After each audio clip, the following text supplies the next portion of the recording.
Dr. Andrew Wilczak.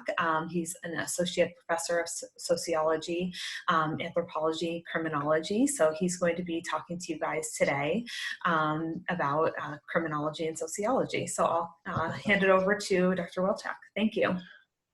Thank you, Jackie. Hey, everybody. I hope that you're doing okay. Thank you for taking time out of a busy time of year, what I'm sure has probably been a pretty hectic transition for you for online school.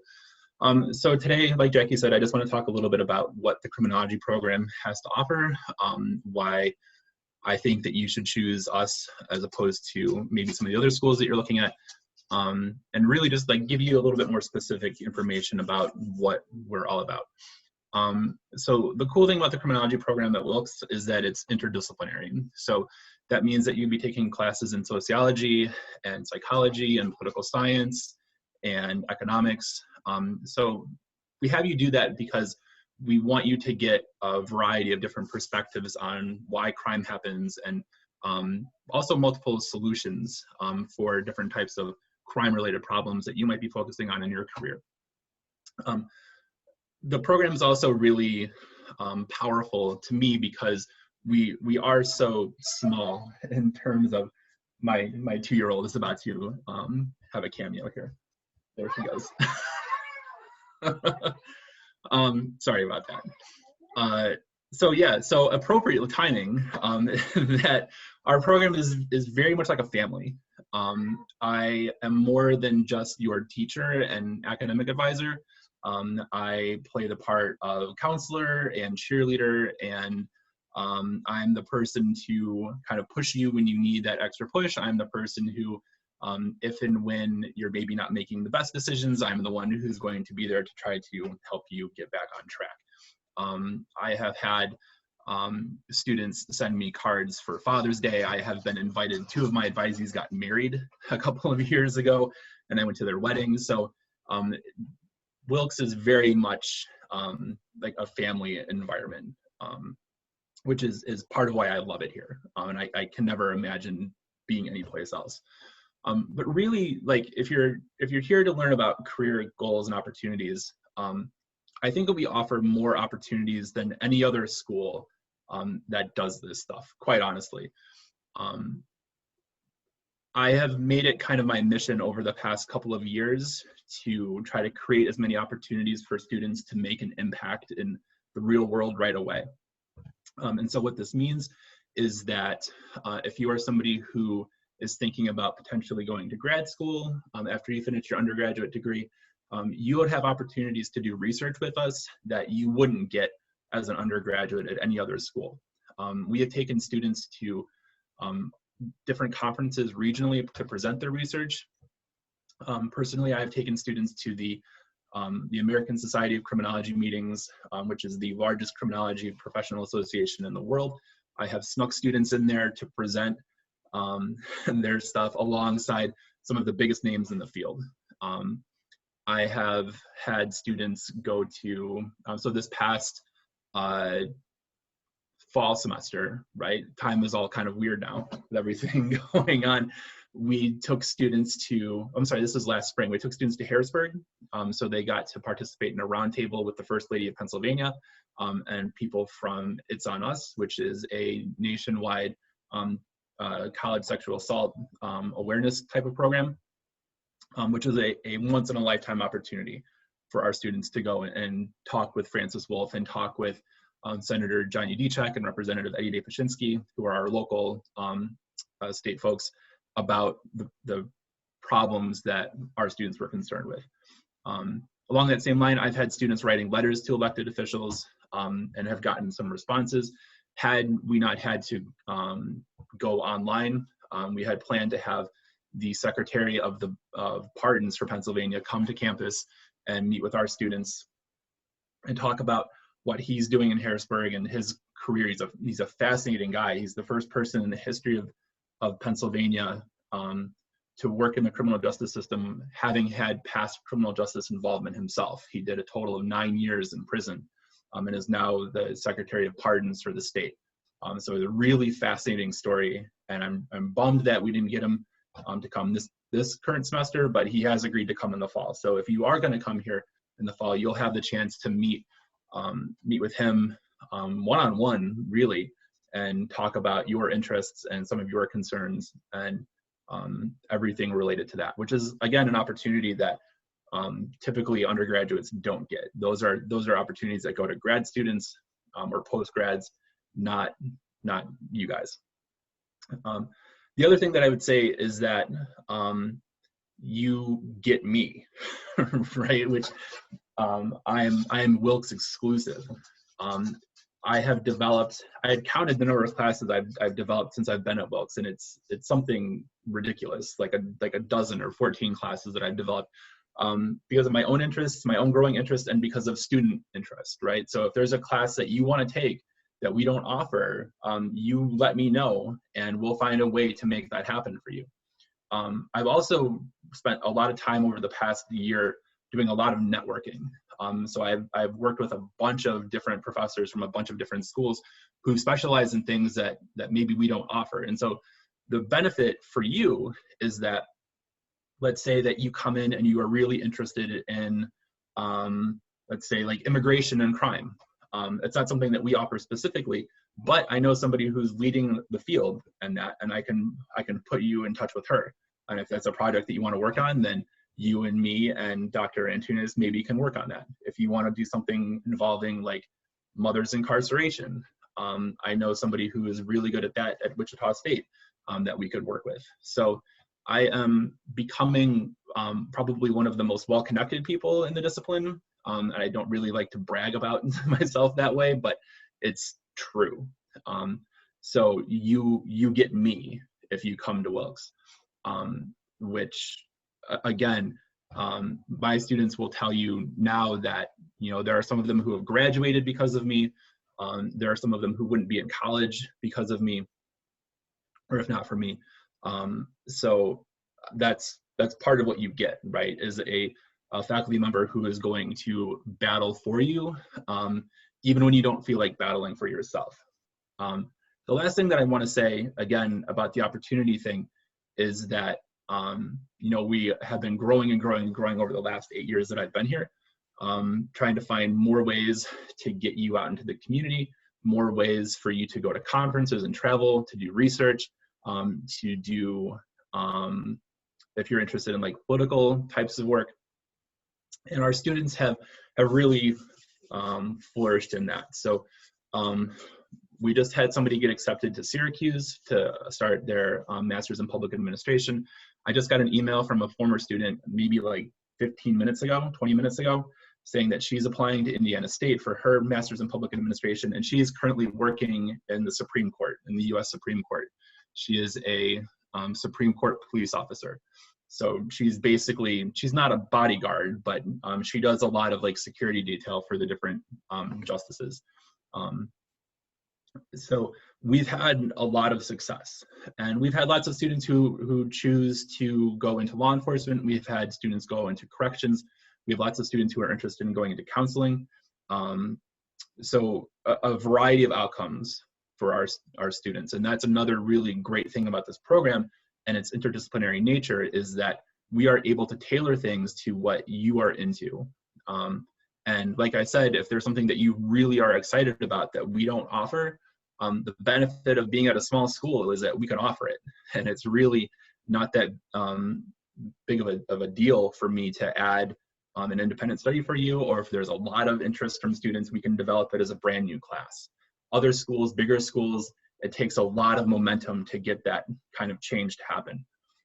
So to give you an example of that, a student who graduated last year was talking to me right before she graduated about how she really wished that while she was at Wilkes, that she would have been able to take a class on how nonprofits work, because very few of our students have ever really considered going to work for a nonprofit as a possible career goal, which is kind of silly because there are, hundreds, maybe thousands of nonprofits in the US that they could potentially work for.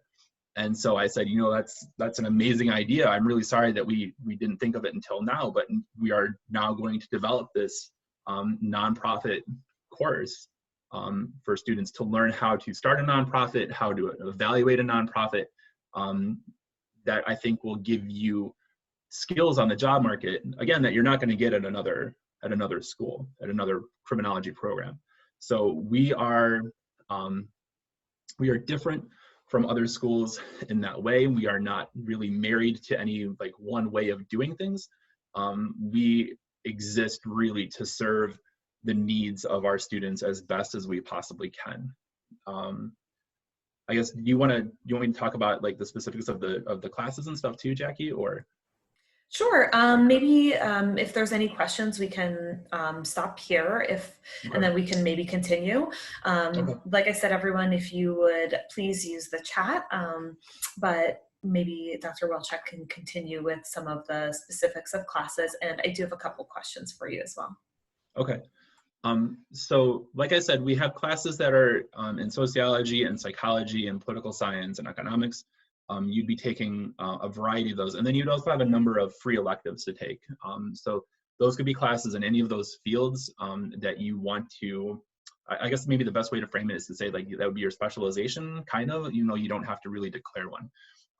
You have so many credits that you take to graduate. Some students like to take as many criminology classes as they can. Others like to use some of those extra credits as a way to pick up another major or minor in something. We have a lot of students who double or triple major in criminology, sociology, and psychology. We have quite a few who might double major in criminology and political science if they're thinking about law school. A lot of students major or double major in criminology and Spanish. Has been a popular one over the last few years. So there are a lot of different ways that you can tailor your degree. But in terms of like the specifics of what you absolutely have to do for us while you're here, everything is building towards your senior capstone presentation. The capstone project is kind of like, it's your own research paper. It's sort of like a miniature version of a master's thesis. So we like to, and we take a lot of pride in challenging our students, and we don't want you to come to Wilkes just to get a degree, right? We want you to come out of it better for having been here, right? Which not every school does. Lots of schools will just are really more concerned with, you know, your checking account, and that's basically it. We want to, and we take a lot of pride in being a pretty rigorous program. So the capstone is a research project that you design. You come up with the research question that you want to study, the topic that you want to study, and under our guidance, I mean, we don't just throw you out there and say, you know, good luck. Under our guidance, you develop your hypotheses, you analyze data, and you, in the first semester of your senior year, you present it to the assembled criminology faculty and any of your peers who want to come. I've been at capstone presentations where students have packed the room. I have been at capstone presentations where students almost bribed people not to come because they didn't want any of their friends there to distract them. I have been to capstone presentations where people's parents came and grandparents came. I was in one where somebody's grandmother knitted the entire time. So a variety of different audiences, but the purpose of it is for you to say, you know, I understand this specific question. I understand what the relationship is between, let's say, like divorce and delinquency, or involvement in high school sports and delinquency, or this is how going to prison can affect somebody later on in life, or whatever. Like there are lots and lots and lots of different questions that students analyze for their capstones. And we do this, like I said, because we want you to be proud of finishing the criminology degree at Wilkes. And again, if you're thinking about grad school in the future, you are going to walk into your first year of grad school and you are going to be the top student in your program because of your experience that we give you here.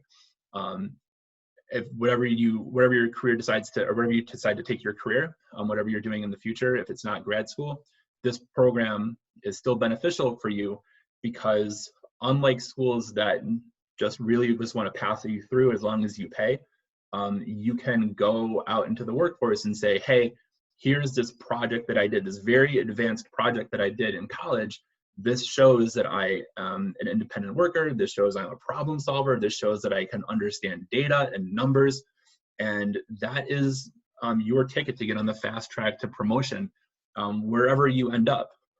If you want to go into law enforcement, you're going to be looking at data. If you want to go into probation or corrections, you're going to be looking at numbers all the time. It's really impossible to avoid. So wherever you're going, our program is going to really equip you to be successful wherever you end up. In terms of like the topics of the classes that we offer, like I said, I've developed a bunch over the last 8 years. I teach criminology, I teach juvenile delinquency, violence in society.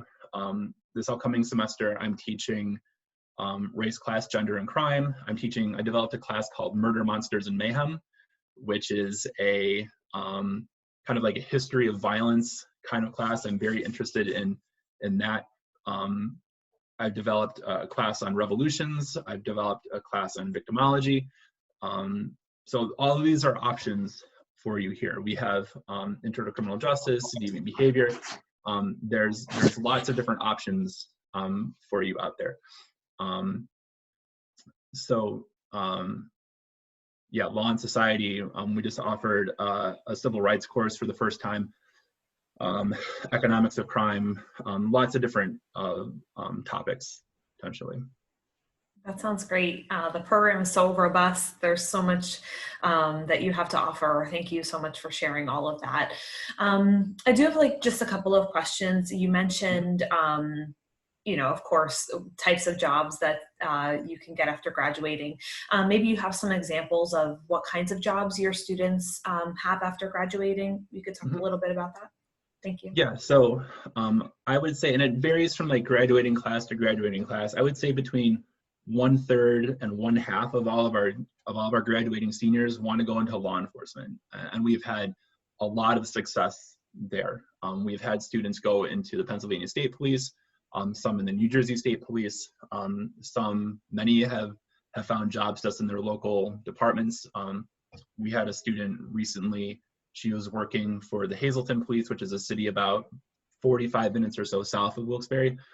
She just got a spot working for the Pennsylvania State Police. We have somebody working for the Washington, D.C. Capitol Police.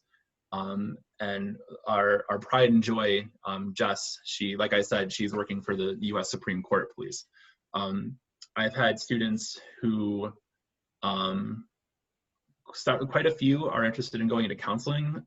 So some of them got jobs as therapeutic support staff after graduation, working for different schools and nonprofits in the area, working with kids who had either like behavioral or emotional problems and acting as therapeutic support for them.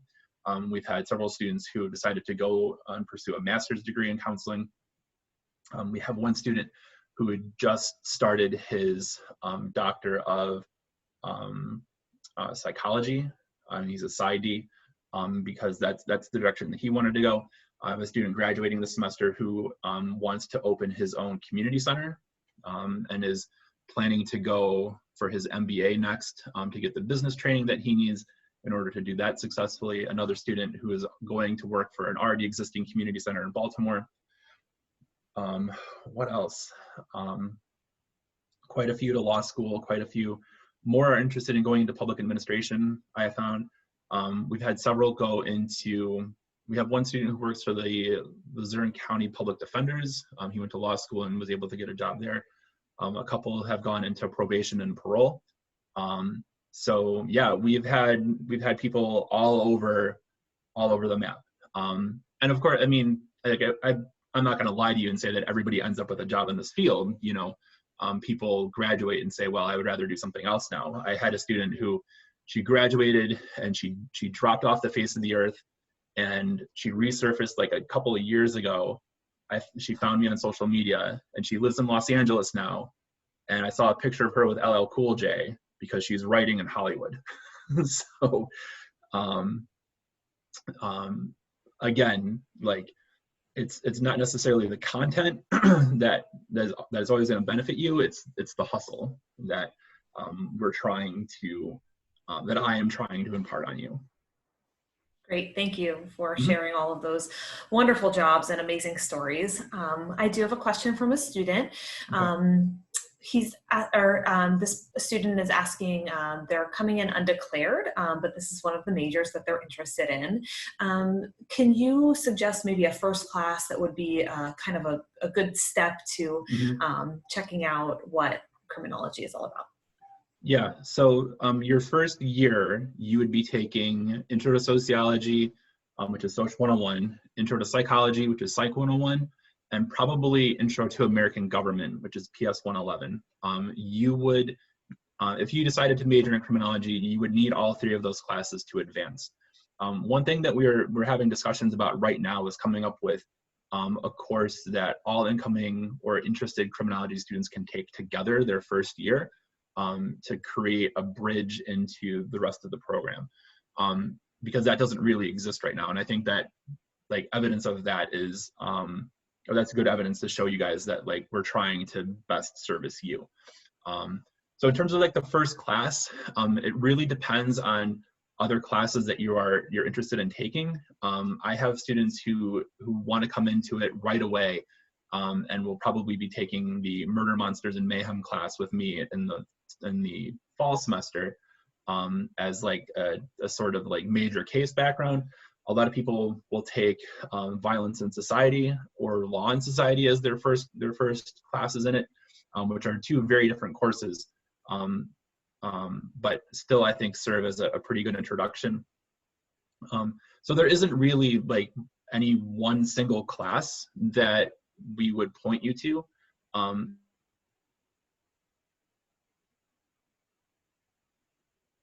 Criminology class that I teach, which is the first class on the capstone sequence. You're not allowed to take that until your second year, because that's when you start working on like what your research question or your research project might be. And I want you to get a good grounding in everything else going on at college first before you dive right in and say, I'm going to do my capstone my first year. And because you're just, not everybody's ready, right? So yeah, like I said, that first class, it depends on what electives are being offered in a given semester, because that kind of changes based on student interest and our own interest, but there's always something there that you can take. There's never going to be a semester where there are no classes offered in the major. That's just impossible. So you'll always have options there, and your advisor will be there, if it's me or whomever, to work with you on what class do you think makes the most sense. But most of the people in the sociology program are already criminologists, so any Soc 101 class that you take is probably going to have a major crime kind of flavor to it. I know mine does, for sure. So I'm sorry that's not like a direct answer, but I hope that's helpful. Well, it seems like there's quite a few options, so that's kind of nice. Mm-hmm. Since you mentioned, some of the other professors in, that some of them are criminologists, anyone in the sociology program is likely a criminologist as well. Maybe you could talk a little bit about the expertise of the professors in this program, just a brief overview to give some of our students an idea of, some of the other professors they interact with.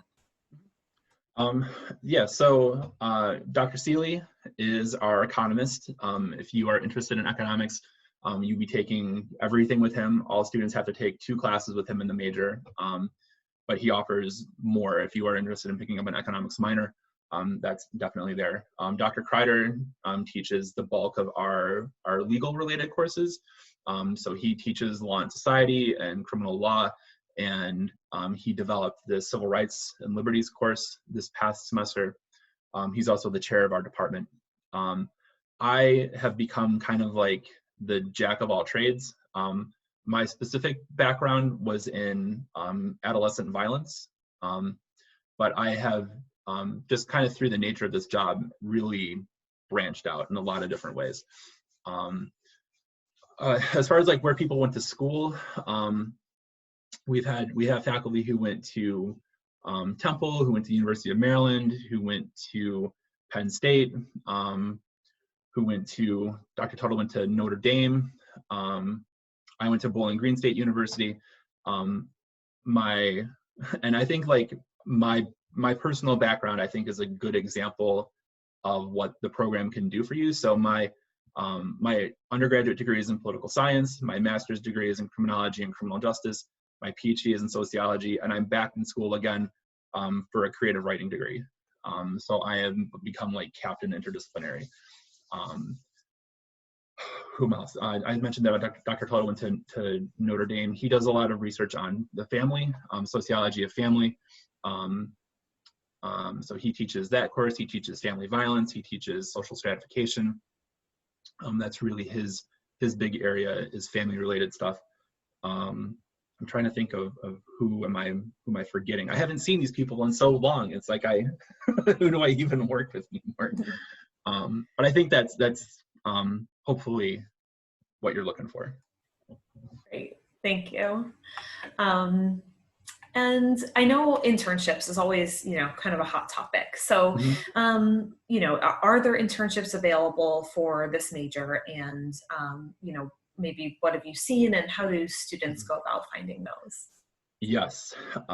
So there are internships available.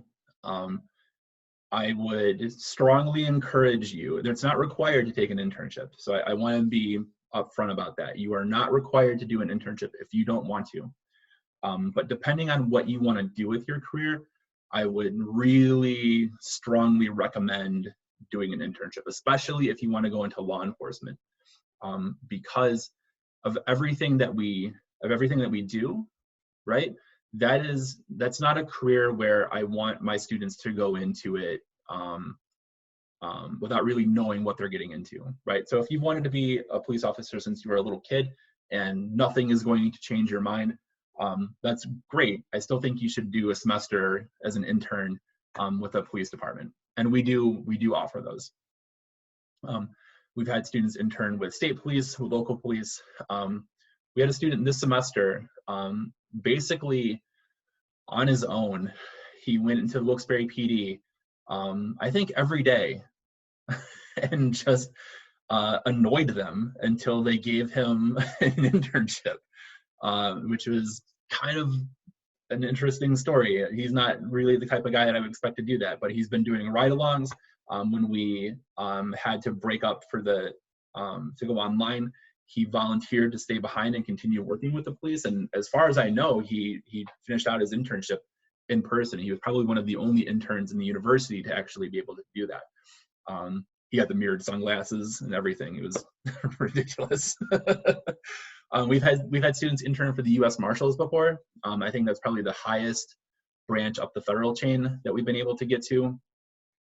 We've had students apply and be interviewed to intern at the FBI, but FBI internships are extremely competitive. So we are still trying to get an in there. We've had, so one of the benefits locally of coming to Wilkes is that Wilkes-Barre is the seat of Luzerne County, which means that all Luzerne County government happens in Wilkes-Barre, including all the courts, right? So, or like the big courts are here. So we've had students intern at the courthouse for different judges. We've had students intern in Harrisburg. So there are all kinds of internship possibilities. The internship office uses an app called Handshake that they're very high on as a way for students to find internships and for places that have internships to advertise. So that's definitely there. I had an intern actually this past semester. I had a student intern for me because she wasn't sure if she wanted to go to law school or to grad school, and she'd done a semester interning at the public defender's office, and it was okay. But she still wanted to know what it was like to prep teaching classes and all of that stuff. And so she worked with me as an intern this past semester, which was pretty cool. And again, she was the very first one that had ever done that. She had the idea, and we talked about it and said, we should probably turn this into a regular thing because I want to encourage you to take chances on yourself and challenge yourself. And so now we have this kind of rolling internship if you want to come and hang out with me for 10 weeks during the year. You can't be an intern right away. I think a lot of stuff that Wilkes is focused on making sure that you finished your first year of classes on solid footing. Just learning the campus, learning what's expected of you, realizing that college is not just 13th grade, that the whatever was expected of you in high school is probably not going to cut it in college for some people. So that first year is really like your growth year. And then after that, then we can start talking about like what types of research projects do you want to work on? What type of internships do you want to do? But yeah, there are all kinds of opportunities. I mean, we've even had students go out and track down their own internships through family connections. Maybe you live far away from campus or a little ways away from campus where we haven't maybe made any connections yet. And we've had students go out and just kind of on their own introduce themselves to police departments in their hometown or other people in their hometown that might be able to provide them with an internship. And that's worked out really well for us too. Fantastic. I know you had mentioned, college is not 13th grade. There will be more things that are expected of you as a college student. How much would someone have to study outside of class to do well in this program? So it's a tough question. I was going to say, it's kind of a hard question to answer, but, and it could vary from student to student, but your best advice. So to be honest with you, I will ask students in Social 101 sometimes, how many of them graduated high school without ever having to read a book. And I am always shocked and kind of horrified at how many hands go up. So if you think that you're going to be able to graduate college without ever reading a book, don't come to college. It's not going to work for you.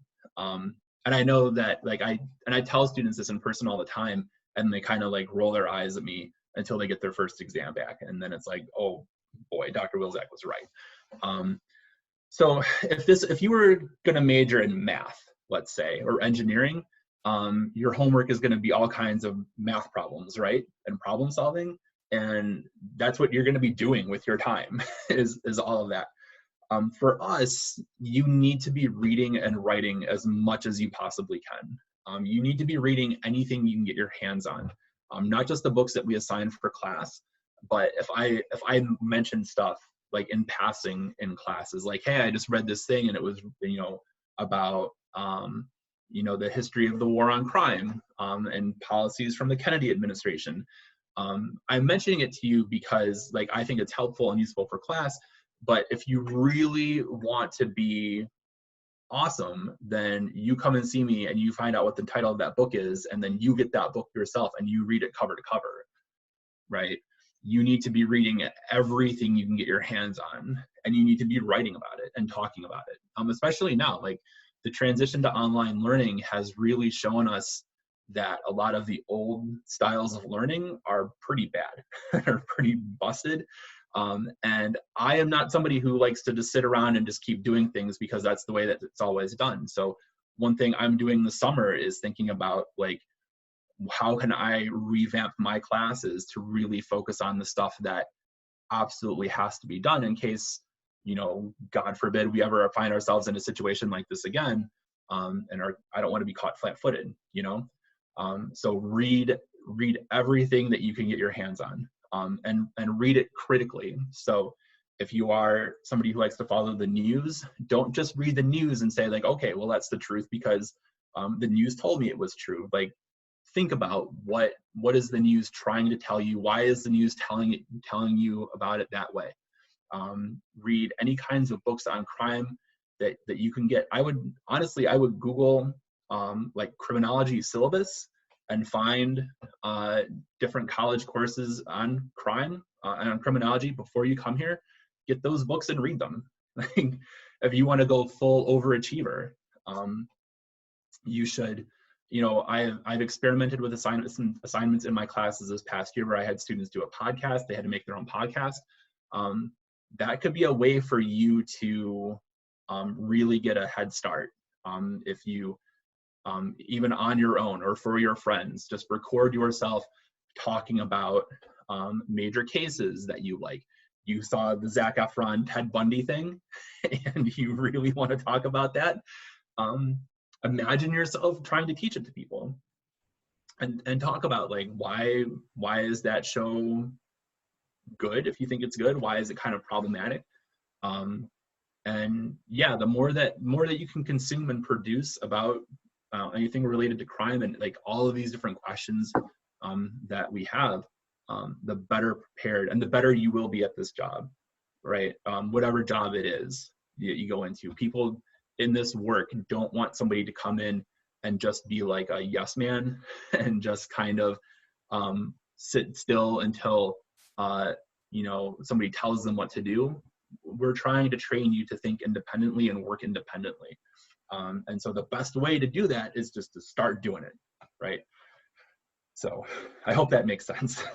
Yeah, no, I think that's great advice for, anyone coming into this program or just anyone coming into college in general. That's always helpful to read as much as you can. So I think that's about all the questions I have. If anyone else has any more questions, maybe we can just hang around for another minute or two. But I think this was an incredibly informative session. You talked about so many great opportunities that our Wilkes students have. Sometimes it's just amazing, just the breadth of our expertise, I guess, in all the different things. This is just one program. It seems like every program has, just as much of opportunities as any other. So this is fantastic. I really appreciate this. I'm sure our students do too. It seems like some of our students have classes to go to and things like that. Okay. So do you have anything else you'd like to share?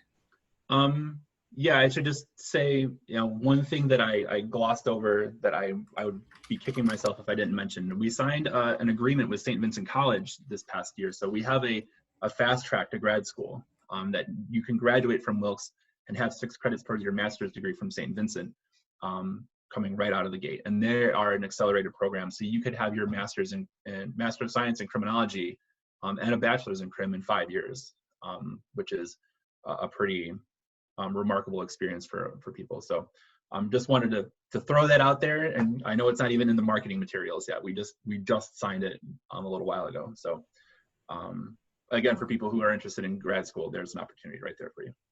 That's really exciting, and another great opportunity that we have here at Wilkes. Small school, but big opportunities. Yes. Yep. Great. Well, thank you again so much for your time.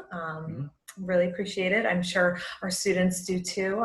We've got some chats, everyone's saying thank you. So really appreciate it. I think that should do it for our session today. All right. Thanks again. Thank you, everybody.